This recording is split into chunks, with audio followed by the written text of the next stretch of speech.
네, 오늘은 호세아 1장 6절에서 9절까지 말씀 묵상하겠습니다. 1장 6절에서 9절까지 말씀 있습니다. 고멜이 또 임신하여 딸을 낳음에 여호와께서 호세아에게 이르시되 그 이름을 로루하마라 하라. 내가 다시는 이스라엘 족속을 긍휼히 여겨서 용서하지 않을 것임이니라. 그러나 내가 유다 족속을 긍휼히 여겨 그들의 하나님 여호와로 구원하겠고 칼과 칼이나 전쟁이나 말과 영으로 구원하지 아니하리라 하시니라. 고멜이 로루하마를 젖된 후에 또 임신하여 아들을 낳으매 여호와께서 이르시되 그의 이름을 로암미라 하라. 너희는 내 백성이 아니요 나는 너희 하나님이 되지 아니할 것임이니라. 아멘. 하나님과의 관계가 단절될 언약의 백성 이스라엘. 음란한 여인 고멜이 낳은 자녀의 이름을 이스루엘이라 하라. 처음에 아들을 낳았죠. 하나님께서 호세아에게 음란한 여인 고멜을 아내로 취하여 음란한 자식을 낳으라고 말씀하셨고, 이 호세아는 그대로 순종할 수밖에 없습니다. 그래서 그 이름을 아들을 낳았는데 이스루엘이라고 하라. 이스루엘이라고 하는 말은 하나님께서 흩으신다 라는 뜻이죠. 그 이스라엘의 멸망을 의미하는 이름으로 부르게 하셨습니다. 조금 후에 내가 이스라엘의 피를 예후의 집에 갚고 이스라엘 족속의 나라를 해할 것이다 라는 말씀도 하셨네요. 하나님께서는 아합 집을 멸하시면서 예후를 들어서 아합을 멸하셨죠. 이 예후에게 북이스라엘이 하나님의 나라로 회복되기를 간절히 기대하고 계셨어요.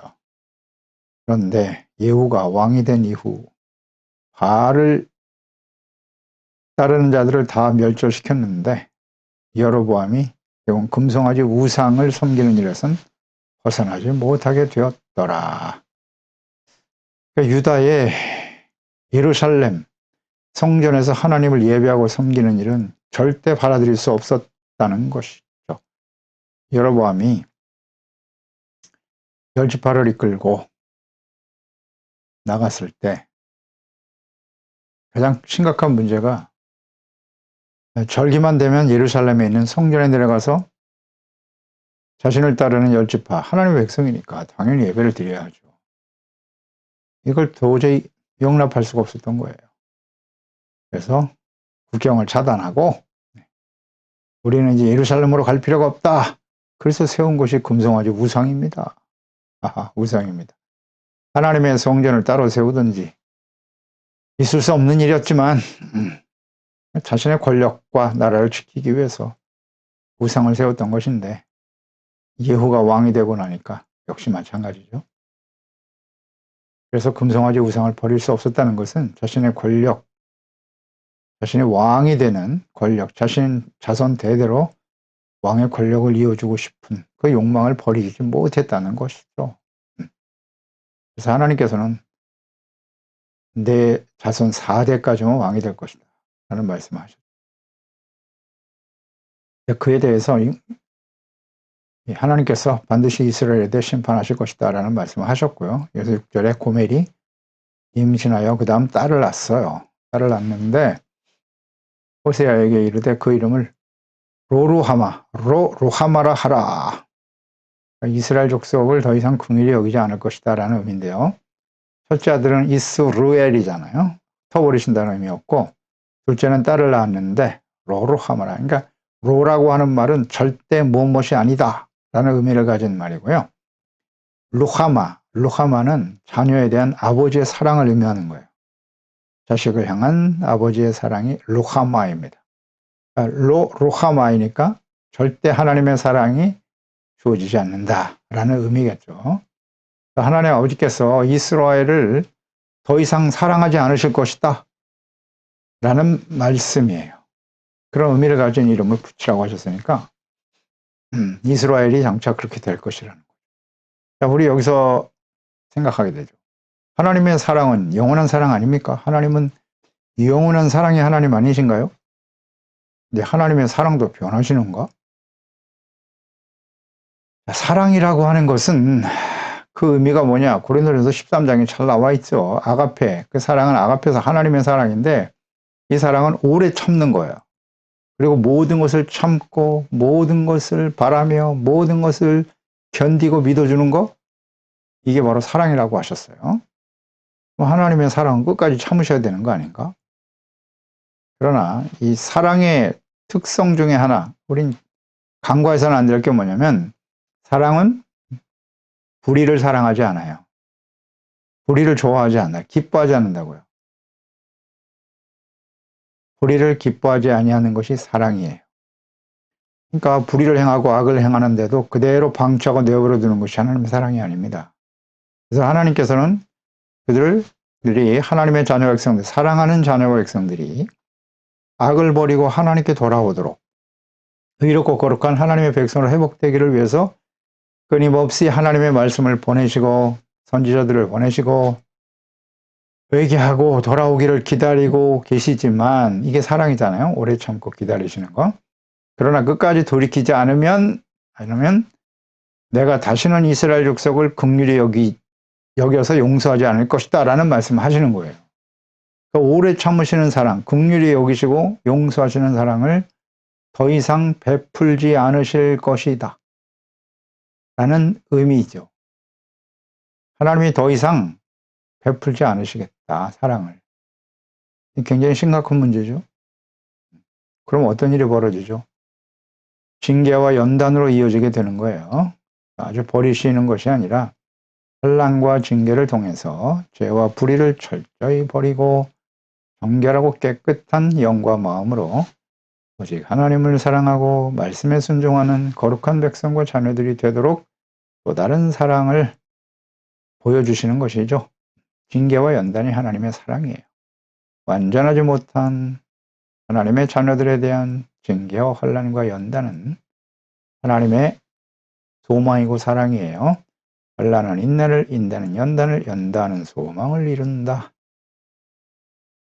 하나님의 긍휼이 사라지고 더 이상 용서하지 않으실 것이라고 하는 말씀.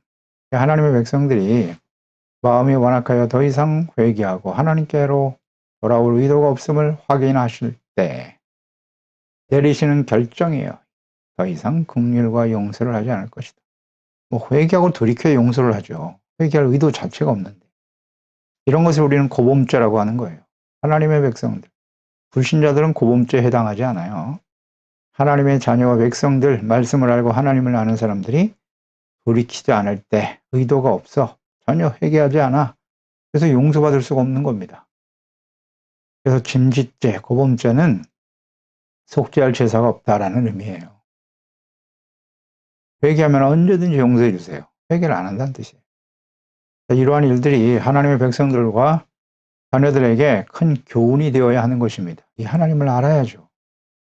또 바르게 알아야 됩니다. 그래서 하나님의 사랑과 인내를 시험해서는 안 돼요. 시험하지 말라.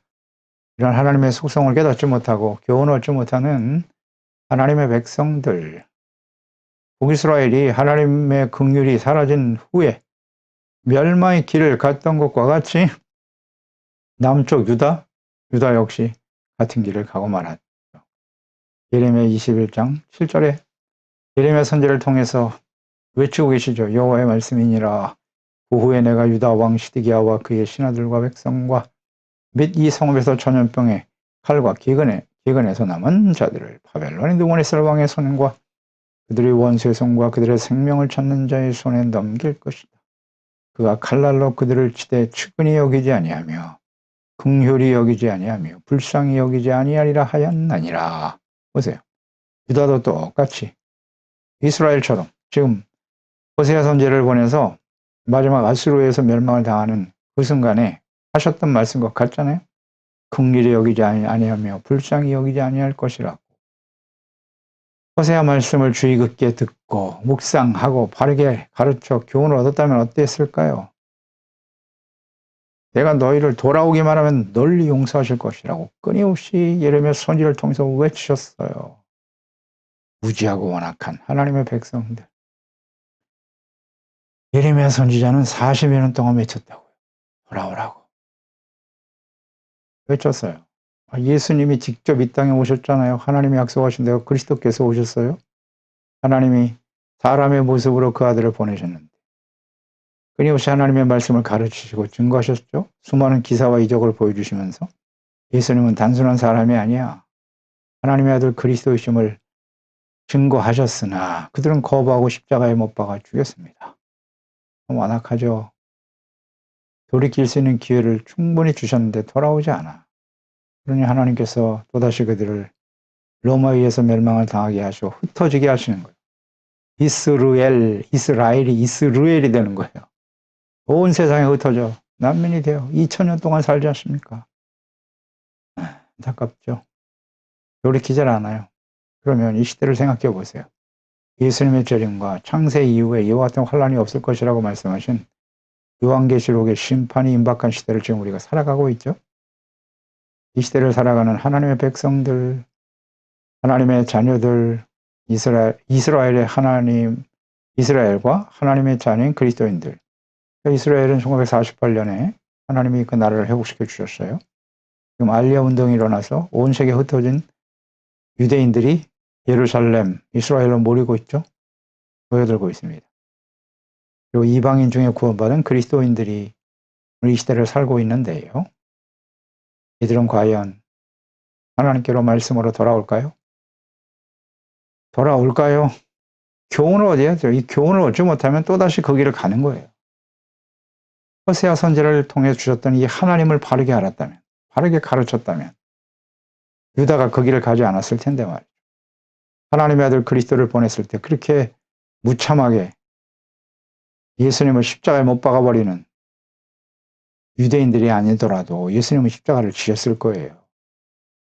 그 일에 앞장서지 않습니까? 그리고 멸망을 향해서 달려가는 하나님의 백성들. 안타깝죠. 오늘날도 마찬가지일 거예요. 이 시대 마지막 시대에 살아가는 하나님의 자녀 이스라엘 돌아오기 쉽지 않을 겁니다. 과거를 보면 알아요. 과거. 그들은 결국 멸망의 길을 갔죠. 멸망의 길을 갔습니다. 이스라엘이요. 그 중에서 하나님께서 환란 시대에 구원하시지 않을까 생각하는 거예요. 그 이전에 예수 그리스도를 믿고 구원받아 깨어있는 사람들은 하나님께서 데려가시고 그래야죠. 그게 성경적이죠. 하나님이 절대 악인과 의인을 함께 심판하시지 않아요. 이 땅에 남는 사람은 유대인들, 이스라엘 유대인들과 근신하고 깨어있지 못한 하나님의 말씀을 거부하고 기회를 주신 거잖아요. 계속해서 지금 기회를 주고 계신데 그 기회를 거부하고 육신의 정욕과 안목의 충욕, 이 세상의 사랑을 쫓아 살아왔던 그리스도인들이 이 땅에 남겠죠. 이 땅에 남을 거예요. 그래서 심판을 향해 달려가는데 그 중에서 하나님께서 남은 자들 중에 이스라엘을 중심으로 해서 구원의 은혜를 베푸시겠죠.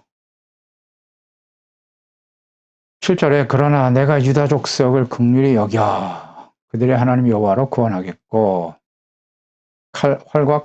칼과 전쟁, 말과 마용으로 구원하지 않을 것이다. 이런 말씀하셨네요. 그러니까 북이스라엘은 아스로 의해서 멸망의 길을 가게 되죠. 될 것이지만 당시의 유다는 긍휼히 여겨 구원하실 것이다. 이런 말씀을 주셨네요. 그러니까 북이스라엘은 여로보암으로 시작해서 마지막 호세아 왕까지 단 한 사람도 하나님을 경외하는 왕이 없었습니다. 없었어요. 엘리야와 엘리사, 이사야 많은 선지자를 보냈지만 돌아오지 않았습니다. 한 사람도 반응하는 사람이 없었어요. 하나님을 너무도 쉽게 버렸어요. 하나님을 버려놓고 이 우상은 끝까지 버리지 않아. 우상은 돌이키지 않죠? 그 권력, 욕망에 대한 인간의 그 간절함, 이게 얼마나 큰가를 우리는 알 수 있어요. 그 권력과 욕망을 버리지 못하고 예루살렘 하나님께로 돌아가면 자신의 권력과 나라를 빼앗길까 두려워. 끝까지 우상을 붙들고 있는 거예요. 안악하죠. 누가? 하나님의 백성들. 하나님의 자녀들이 그런 짓을 한다고요. 오늘도 마찬가지예요. 우리가 예수 그리스도를 믿고 은혜로 구원받았지 않았습니까? 하나님의 은혜로 구원받은 하나님의 자녀가 되었지만 이 악하고 폐역한 세대 속에서 말이죠. 불의를 행하지 않으면 그 권력과 명예와 영광을 얻는 일이 쉽지 않아요. 그래서 그걸 지키기 어려워요. 그걸 지키기 위해서 하나님의 말씀을 버리고 믿음을 버리고 경건하고 거룩한 하나님의 자녀의 삶을 버리며 살아가는 사람들이 얼마나 많은가요? 우리는 아닌가요? 우리는 아닌가요? 유다는 당시 요담 이후에 아하스 왕이 심각한 우상숭배에 빠졌죠. 북이스라엘과 같은 우상숭배에 빠져서 주변에 힘 있는 당시 아스리아죠. 아수르가 힘이 강하니까 그들이 섬기는 우상을 끌어들이고 그들이 우상에게 제사하는 제단을 그대로 갖다가 성전에 세우고 심각한 악을 행했죠. 이 아하스 왕이. 그런데 그 아들 히스기야가 다윗과 같이 행했죠. 아버지와는 달리. 그래서 하나님을 경외하는 모습을 보였죠. 그럼에도 아하스가 너무나 심각한 죄를 졌지만 히스기야가 하나님께 돌아왔잖아요. 그래서 하나님은 그를 긍휼히 여기실 것이다. 구원하실 것이다 라는 말씀을 하신 거예요. 그러니까 이처럼 하나님께서는 히스기야와 같이 이전의 죄악을 답습하지 않고 철저하게 회개하고 돌이켜 하나님께 나오면 기꺼이 하나님은 긍휼히 여기세요.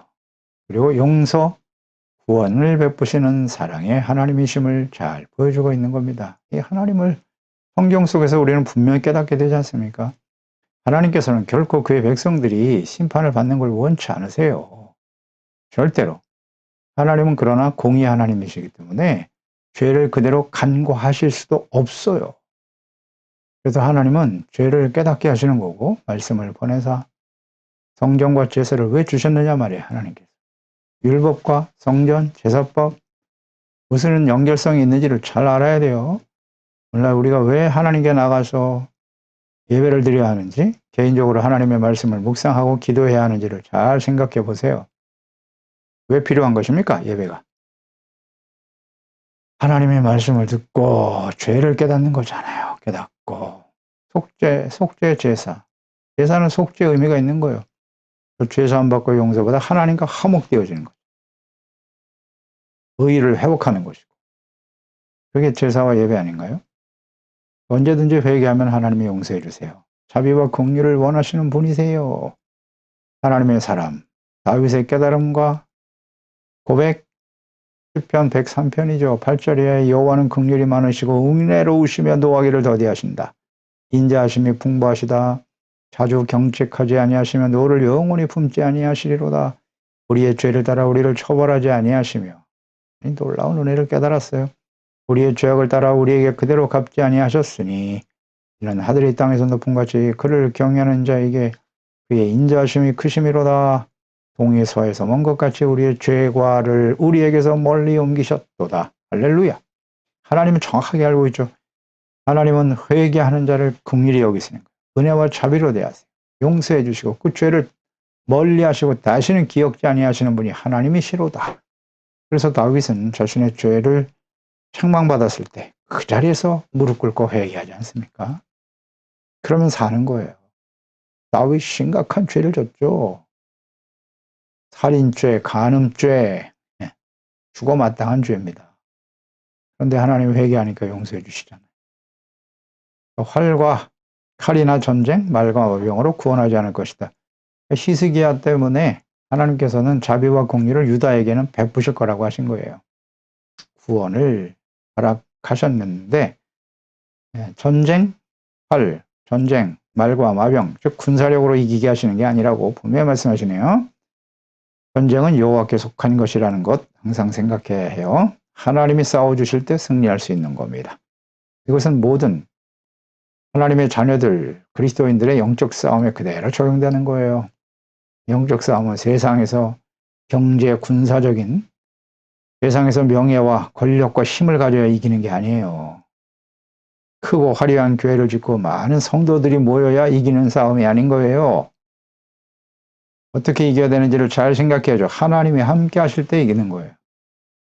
하나님이 함께 하실 때. 보세요. 유다를 긍휼히 여겨 구원하실 때 칼, 전쟁, 마병, 군사력으로 이기는 게 아니라고 하셨는데 이 말씀의 의미는 어떤 것이었냐면 당시에 히스기야 왕 시대에 아하스와 히스기야를 거쳐 왕이 되어주는 그때에 이제 아수리에 의해서 북이스라엘은 멸망을 당했단 말이죠. 그 당시에 강대국은 아수르였어요. 그 아수르, 이스라엘, 북이스라엘을 멸망시킨 그들이 유다를 공격해 옵니다. 히스기야 왕 시대죠. 역대하 32장에 보면 1절에 모든 충성된 일을 한 후에 아수르 왕 산헤립이 유다에 들어와서 견고한 성읍들을 향하여 진을 치고 쳐서 점령하고자 한지라 당연히 그 욕심을 내려놓지 못하죠. 유다도 쳐들어왔습니다. 그 강력한 군대와 힘을 가지고 말이죠. 그때 히스기야는 어떻게 했나요? 네, 하나님을 믿고 의지했어요. 성전을 청결하게 했죠. 하나님을 경외하고 바르게 섬기며 주님을 의지하며 바라보았나이다. 하나님이여 나는 그들과 싸워 이길 수 있는 힘이 없습니다. 산헤립이 하나님을 조롱하고 멸시했죠. 그 소리 하나님이 들으셨지요. 보셨지요. 하나님이여 도와주옵소서. 겸손히 하나님 앞에 먼저 성전을 청결케 했지 않습니까? 시련과 어려움에 다가오면 다 누구나 하나님께 도와달라고 기도하죠. 그러나 그 이전의 삶이 중요한 거예요. 하나님은 죄인의 기도를 듣지 않으세요. 히스기야는 진실되게 그 아버지 시대에 있었던 죄를 깨닫고 성전에 있는 모든 우상을 다 제하여 버리고 성전을 청결하게 했지 않습니까?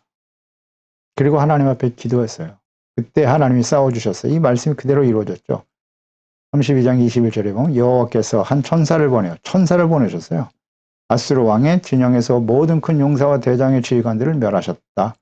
아수르 왕이 낯이 뜨고 그의 고국으로 돌아갔더니 그의 신의 전에 들어갔을 때 그의 몸에서 난 자녀들이죠. 거기서 칼로 죽였더라.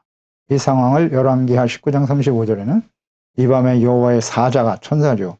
나와서 아수르 진영에서 군사 18만 5천 명. 대단하네요.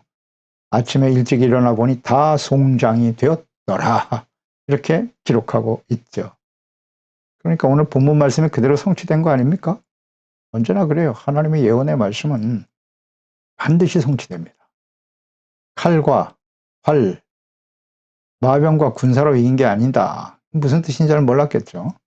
하나님의 천사를 보내서 호세아 선지를 통해서 약속하신 것처럼 군사력이 아닌 하나님의 은혜로 천사를 보내서 그냥 한순간에 하루아침에다 하늘 일꾼들을 시체로 만들어 버렸어요. 아, 이분이 하나님이세요. 자비와 긍휼, 어떻게 승리했는가를 잘 생각해야 돼요. 호세아 시대에 하나님께서 주신 이 말씀이 무슨 의미인지 알았다면 참 중요하죠. 히스기야는 정말 은혜예요, 은혜. 하나님을 바르게 경외하고 섬기니까 이와 같은 은혜가 임하는 거예요. 우리가 승리하는 것은 뭐 세를 불리고 뭐 기독교가 연합하고 힘을 합치고 교회가 연합해야 이 약한 세상에서 뭐 믿음을 지키고 교회를 지키고 그렇지 않아요. 이게 다 사람들이 만들어 놓은 생각이에요. 정치와 힘을 합치고 힘 있는 권력과 연합해야 교회가 살아남습니까? 성경을 어떻게 아는 거예요, 도대체? 하나님을 어떻게 알고 있는 겁니까? 자신들의 권력을 지키고 싶겠죠. 자신이 가지고 있는 기득권을 놓치지 않고 싶으니까. 그 힘 있는 사람이 누구든 믿고 의지하려고 하는 거예요. 교회를 개혁하고 하나님이 기뻐하시는 거룩한 하나님이 함께 하시는 교회, 참된 그리스도인으로 하나님의 자녀로 세워가는 일에 힘써야 될 텐데 말입니다. 보세요. 하루아침에 그냥 승리하게 하시잖아요. 눈에 보이는 힘, 세속적인 힘을 가지고 지키는 게 아니에요. 싸우는 게 아닙니다. 어찌 이걸 모르는가. 모르는 게 아니라 모른 척 하는 거죠. 8절에 고멜이 로로하마를 젖된 후에 또 임신하여 아들을 낳음에 이번에 또 아들을 낳네요. 여호와께서 이르시되 그의 이름을 로암미라 하라. 심각하네요. 이게 너희는 내 백성이 아니요 나는 너의 하나님이 되지 아니할 것임이니라. 북이스라엘을 향한 하나님의 뜻이 고멜이 낳은 자녀들을 통해서 그대로 나타나 있네요. 셋째는 아들이네요. 로암미다. 로 역시 결코 무엇이 아니다라는 뜻이죠. 암미는 뭐냐면 내 백성이라는 뜻이에요. 그러니까 이 로암미의 의미는 너희는 내 백성이 아니다. 그런 뜻이에요. 그래서 나는 너희 하나님이 되지 않을 것이다 라고 선포하셨네요. 이것은 곧 하나님과의 관계 단절이죠. 언약이 깨어진 거예요. 언약이 깨졌다. 하나님께서 이스라엘 백성들, 애굽에서 이스라엘 백성들을 구원하시면서 주신 언약이 무엇이뇨? 출애굽기 6장 7절이죠.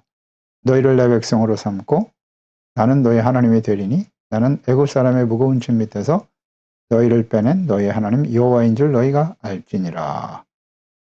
나는 너희의 하나님이 된다. 그래서 애굽에서 너희를 빼낸 거야.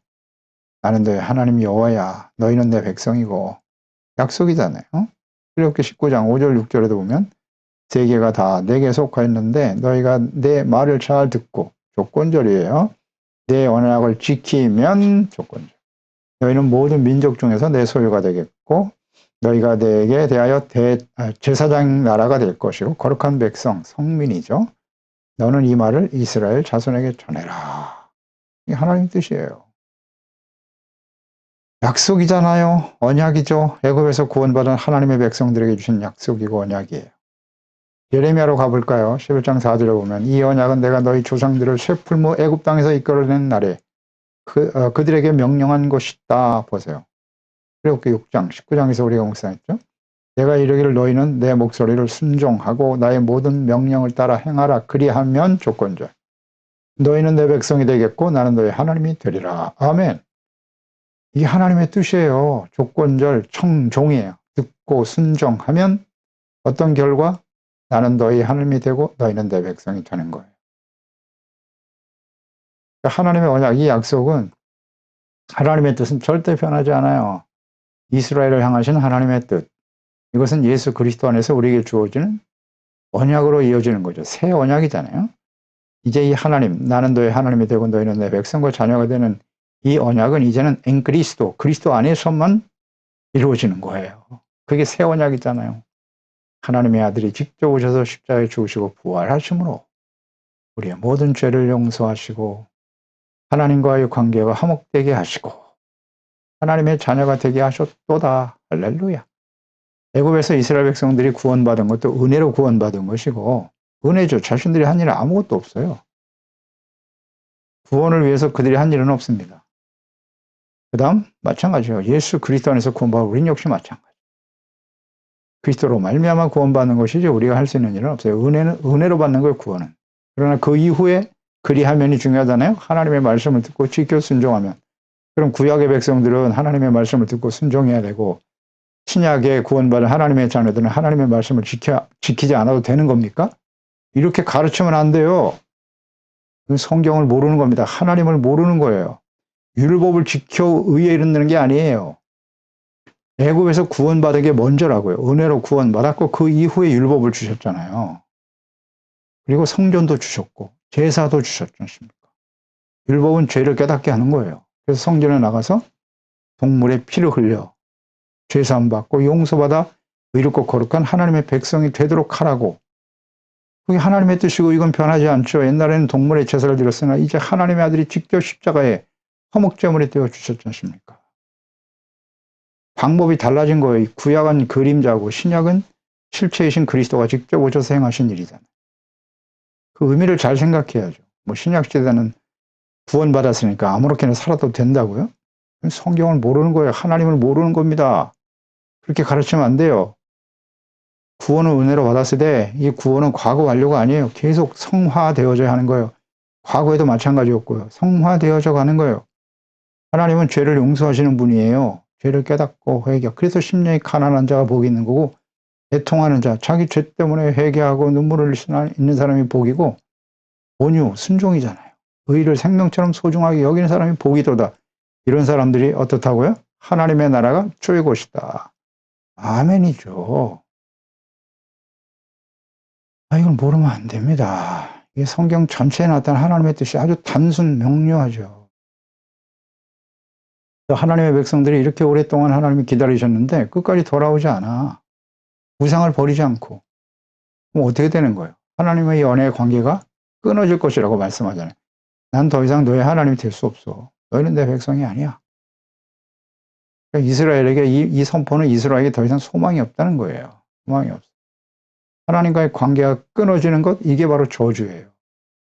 더 이상 하나님의 긍휼히 여기지 아니하시고 용서받을 수 없잖아요. 그러면 하나님과 관계가 끊어지는 거예요. 이게 절망입니다. 하나님과의 언약, 그 언약이 히브리어에 뭐라고 했죠? 베리트, 칼로 자른다는 뜻이거든요.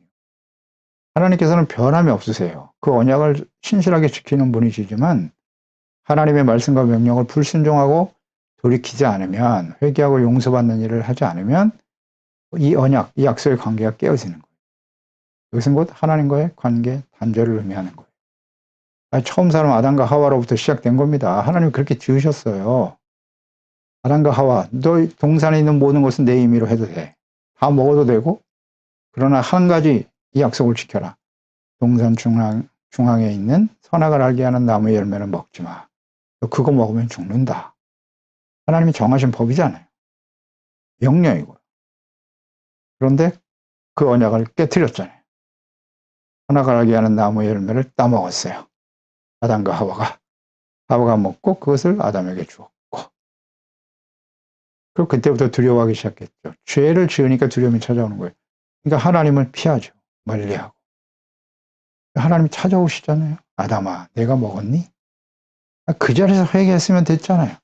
예, 제가 하와를 잘못 가르치고 잘못 이끌어 그가 따온 선악을 알게 하는 나무의 열매를 먹었습니다.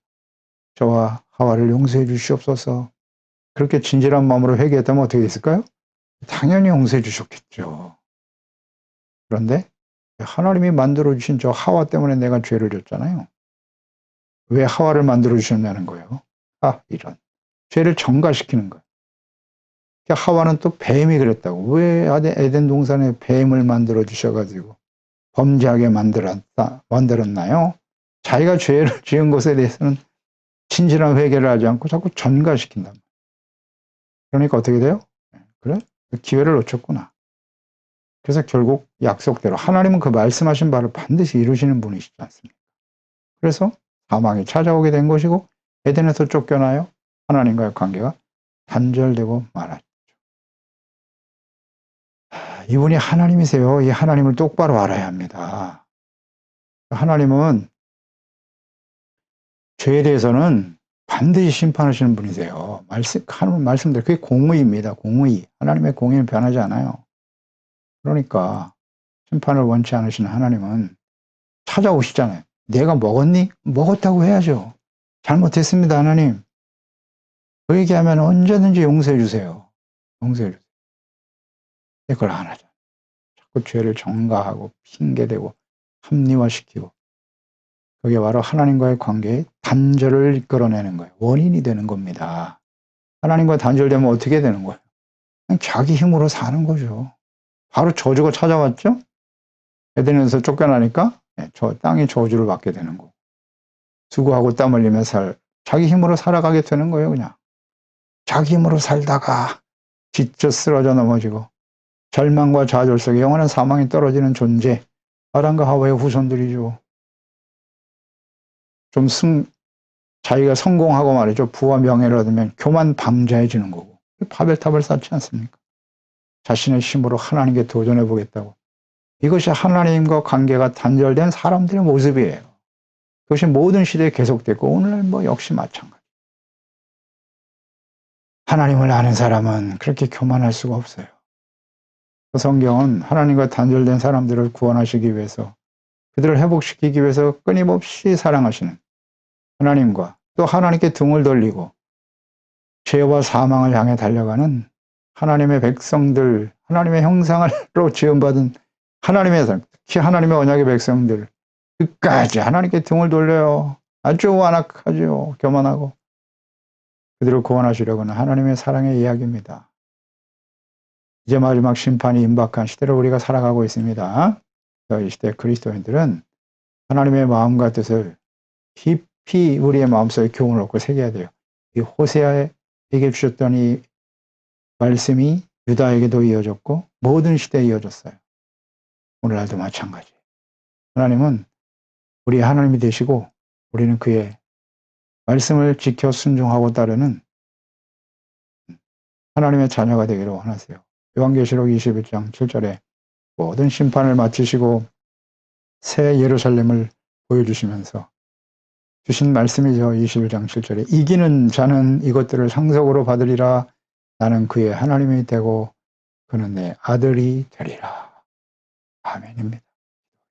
하나님 아버지, 오늘도 주의 말씀을 통해서 하나님의 뜻을 깨우쳐 주시고 하나님은 우리의 하나님이 되시고 우리는 그의 자녀와 백성이 되기를 주님이 얼마나 원하시나요? 그게 하나님의 뜻이에요. 이스라엘 백성들을 아브라함을 불러내시고 언약을 세우신 하나님의 뜻이기도 하죠. 이게 모든 사람들이 그들을 아브라함의 후손들이 복의 근원이 되어서 모든 민족이 복을 받기를 원하신다. 복이 무엇입니까? 하나님이 다스리시는 하나님의 나라, 거룩한 의의 백성이 되는 것. 그게 하나님의 뜻이고 그게 복이에요. 예수 그리스도 안에서 우리에게 이와 같은 아브라함의 복을 누리며 살아갈 수 있게 해주심을 감사합니다. 오직 하나님의 자녀와 거룩한 백성으로 살아갈 수 있는 저희들이 되게 해주세요. 예수 그리스도의 은혜로 구원받은 받아 하나님의 자녀가 된 저희들이 아니겠습니까? 주야로 하나님의 말씀을 묵상하면서 여전히 자기 육체를 위하여 살아가고자 하는 우리의 심령 속에 지금도 꿈틀거리고 있는 육신의 정욕, 안목의 정욕, 이 세상의 자랑을 끊임없이 말씀 앞에서 발견하고 버리게 하시고 겸손한 자세로 의에 줄이고 목마른 자와 같이 온유한 심정으로 순종하면서 두렵고 떨림으로 복종하며 하나님의 구원을 이루어가는 우리 소중한 지체가족들 자녀들 되게 하소서. 예수님의 이름으로 기도드리옵나이다. 아멘.